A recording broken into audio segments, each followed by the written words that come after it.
gorilla stomping in a zoo. Check the vocals, animal is getting right. Boom. All I need more space, so give me more room. Rain any sun, boy, I copy any tune. Batman brought some PF in a suit. You been hungry, that's why I came with a food. Hey, I got bust to learn any crew. Man, game on the tongue, a carpet full. Man must stop acting a fool. Hey guys, it's Carlos, back to bring you another episode of To Go Tactics. In today's video, we're going to cover the importance of map awareness. As you can see, I'm running in a 62 platoon with Danny O'Brien from Atlas. I wanted to give a small shout out to Danny and let him know that I appreciate his help on this one. First off, you need to go into settings and make sure you have your minimap turned on. Playing without a minimap gives you and your team a strategic disadvantage because you don't know where other tanks are and you can't make the tactical decisions you need to in battle. Map awareness always goes hand in hand with team analyzation. At the start of each match, you should be determining the strengths of your team and where you can position you and yourself in order to provide tactical advantage. In this first video, I noticed our main advantage is our mediums and lights, so I called for our team to go right. I also always keep an eye on chat and the map, however, to make sure that the team doesn't decide to fully go the other direction. If so, you need to change your ideas and tactics to fit what the team's decisions are. Stubborn players always exist, so you'll have to adjust your game plan accordingly. At this point, it's clear that the enemy team is going to sit back and that they have plans on defending bridge. So in order to conserve our heavy's hit points, we need to move up and attempt to split the enemy team's attention.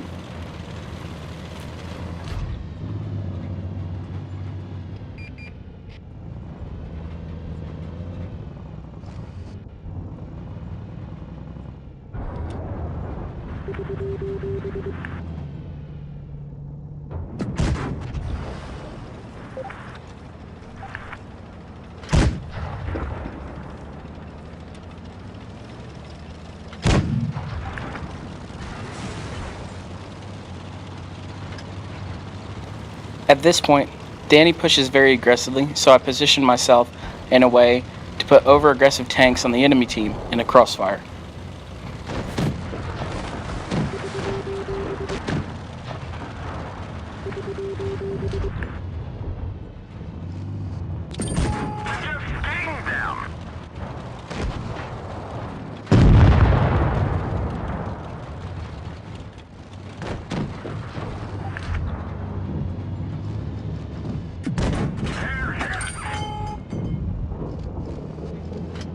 By this point in time, our mediums have overexposed themselves and have all died, and we've lost our medium advantage.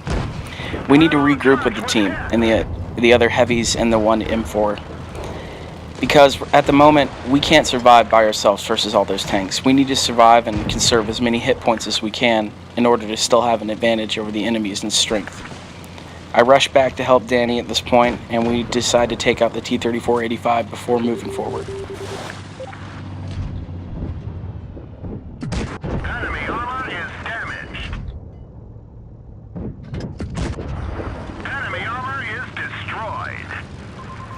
As you can see here, I kept an eye on my flank and on the map to make sure that we were not surrounded.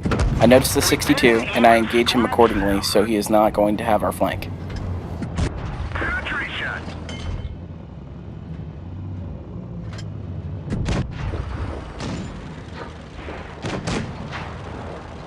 As their T-29 heavy tank pushes up, I use the terrain to single him out and remove his gun from the game.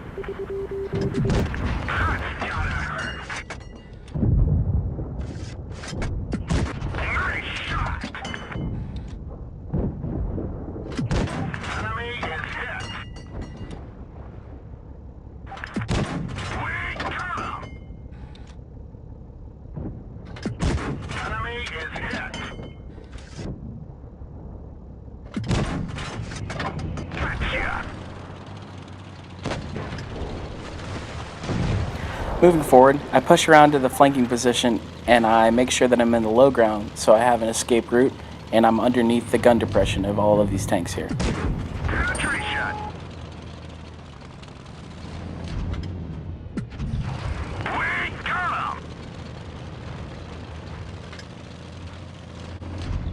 I begin retreating here, but I stop to take another shot at the KV-2 and the Su-152 takes the opportunity to rush me.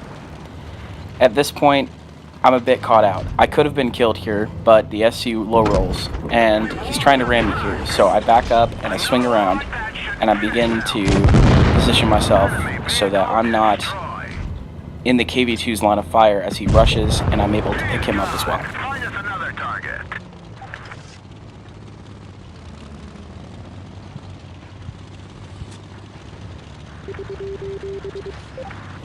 At this point, Danny and I are both one-shots. The Tog on the other team is a very good player from the RM clan, is a friend of mine, so I treat him with as much respect as I would treat any other Unicum player.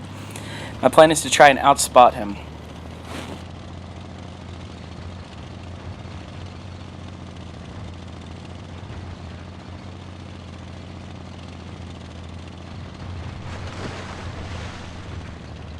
With the Tog's poor view range and the Type 62's amazing view range, I'm able to outspot the Tog from wherever he ends up going. But I don't spot him here, even though I have binoculars. And as you can see, I'm trying to be patient with this and make sure we don't overstep at all. Because if I get caught out, Danny might not have a chance. At this point, if you're keeping an eye on the clock, we have less than a minute and a half. And at this point, we both know he's camping in the back. So I tell Danny we need to rush him and do the best we can to circle him and kill him.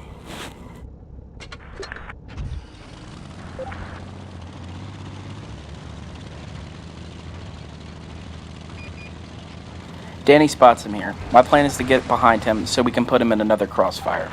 He's going to have to choose one of us, so hopefully he'll choose me. I get behind him and attempt to track him, but I grossly overcalculate the fact that the Tog does have gun depression at the backside of the tank. Danny manages to get one shot, and he's going to need a high roll here in order to kill him. He uses the front of his tank to bait a shot, and then Danny successfully wins the game for us. That was a brothers in arms performance from the both of us.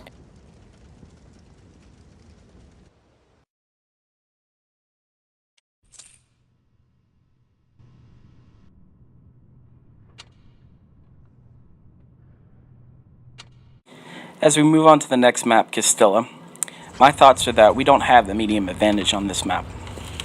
On this map, we're likely to get caught out by Castle, but if I can manage to bait a few players into rushing me one-on-one, we can easily take that advantage away from them.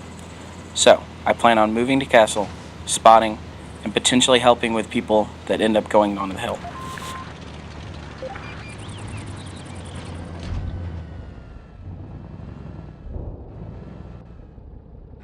As I position myself and set up my binoculars, a VK-2001 is spotted on the hill.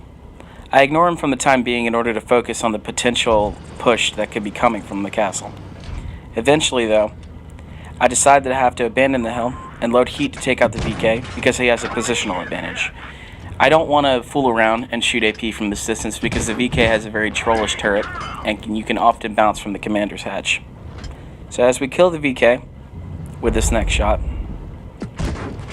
we decide to push into town and try to get some shots into the KV-1S that is near hill and is putting flanking shots into our team at the moment.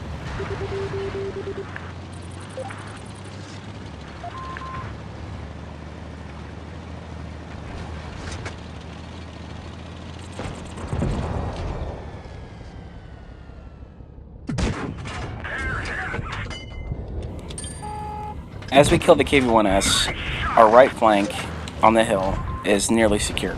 But as you can see right here, I did notice there was someone to my left because I was keeping an eye on my map. In order to not get caught out, I position myself to hide my hull and help my teammates out.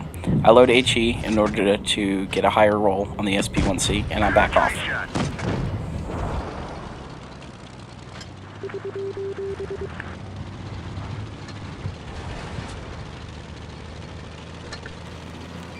Danny calls for a push here, but I notice that they have a T-34-85 Rudy on the hill. I have to single this tank out. He could be a very big detriment to me and the Cromwell B here in town.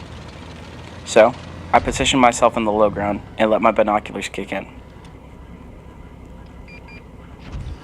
As we sit here, he does pop finally, and I have to take some shots here in order to take him out.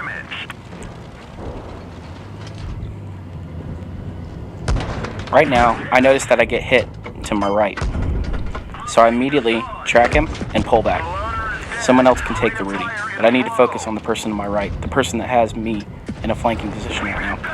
I move away from the VK's line of sight to the building, and I notice that Danny is headed in to attack him. So I can take a few shots in order to help Danny out. So I track him, and the Chrome OB gets the final kill. Guys, as you can see, map awareness is very important to helping your team succeed, and it can help you steamroll a lot of tanks. I hope you learned something today, and I hope you join me back for the next To Go Tactics episode. Thank you very much. This has been Carlos, and I'll see you guys later.